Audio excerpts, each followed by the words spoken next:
Before or after you watch this video, check out the links in the description below for other goodies and updates. Also click on the bell right next to the subscribe button to get notifications on my new videos. Don't have much to say about this story. Protagonist finds a Thomas tape at a garage sale, old man tells him to burn it, he doesn't. Random nonsense goes on throughout the episode, and somehow said main character is transported into the show, but he'll presumably made his fate by Thomas himself. What else can I say? This is definitely a Crappypasta to enjoy, for just how ridiculous it gets.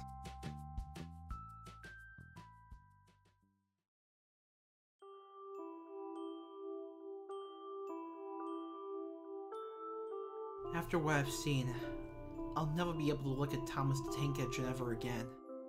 I was taking a stroll through a car boot sale when I came across an old man who kind of looked a bit shaggy and a bit terrified.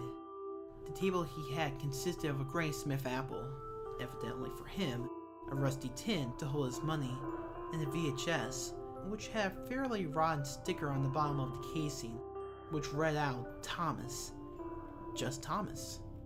Me, having quite an extensive Thomas the Tank Engine collection and being a fan of the classic Thomas episodes, took it upon myself to buy this VHS. When I picked up the VHS, the old man woke up with a fright, so I asked him how much he wanted for the VHS. He simply said, "He's gonna find you. Take it and burn it." In other words, I got it for free. At home, I went straight to my room and shoved the VHS straight into my old TV. It took a while to load up, but once it did, I got a chair and sat down to watch. The VHS started with the Thomas theme tune. It was a little lower pitch and slower than usual. The colors were quite dull, and the windmill, which was supposed to be moving around, was just still. As for Thomas himself, well, he was going a bit faster than usual, as if he was running along to get something. There were no credits at the bottom of the screen. Next scene, where Thomas is supposed to go under the bridge. No one was actually on the bridge. It was the same visuals as before. Dull color. Fast Thomas. Now we get to see Thomas's face. He looked a bit more sinister than he was supposed to be. The strangest thing was that Annie and Clarabelle, Thomas's two coaches, weren't actually there. Thomas was actually alone. I began to feel uneasy. Then came the last scene, where Thomas pulls into the station. Dull color, Fast Thomas again.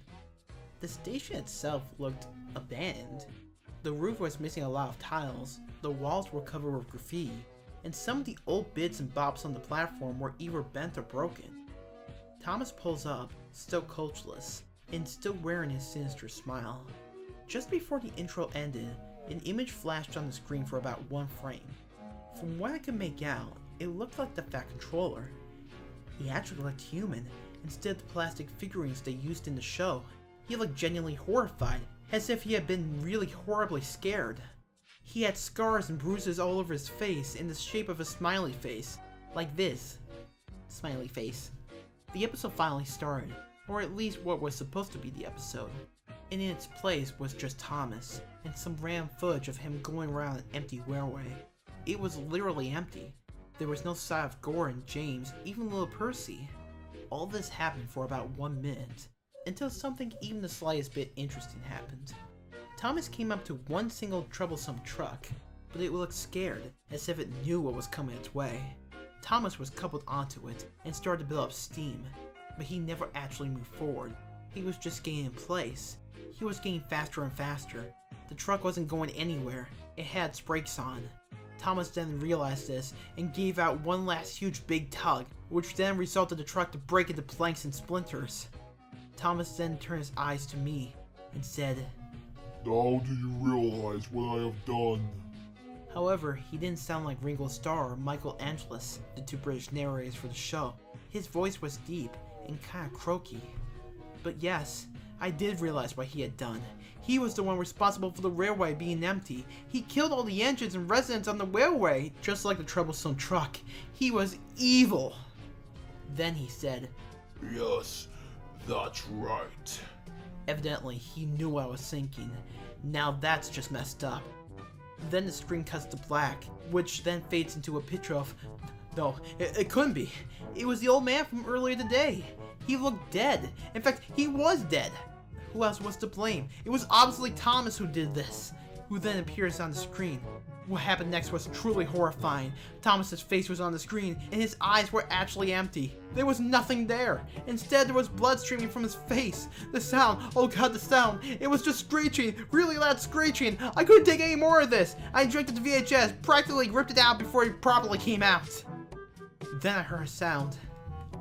Now my house is located near a switching yard with a bunch of wagons and tankers in the slidings. What I heard was familiar. It sounded like a steam engine whistle. It sounded like Thomas. Thomas the Tank Engine.